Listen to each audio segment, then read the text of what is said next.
তিন ফলের সেদ্ধ রস খেলে ডায়াবেটিস ভালো হয়ে যায়। আমাদের অনেকের ডায়াবেটিস আছে না? বাংলাদেশের জাতীয় রোগ এখন ডায়াবেটিস। ঘরে ঘরে ডায়াবেটিস আছে না নাই? তো যাদের ডায়াবেটিস তারা আপনারা এই তিন ফল খাবেন। আল্লাহ বললেন ওয়াত-তিনি ওয়াজ-যাইতুনি ওয়া তুরি সিনিন ওয়া হাযাল বালাদিল আমিন। আল্লাহ বললেন তিন ফলের কসম। কোন ফল?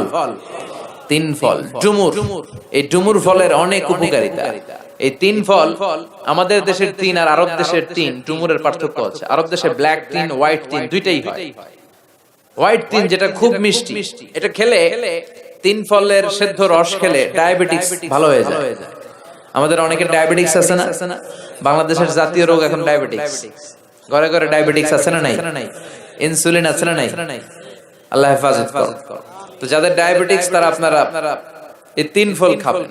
অনেক মায়েদের ইররেগুলার পিরিয়ড হয়, অনিয়মিত মাসিক। যারা তিন ফলের সেদ্ধ রস খাবে তাদের মাসিক নিয়মিত হয়ে যাবে।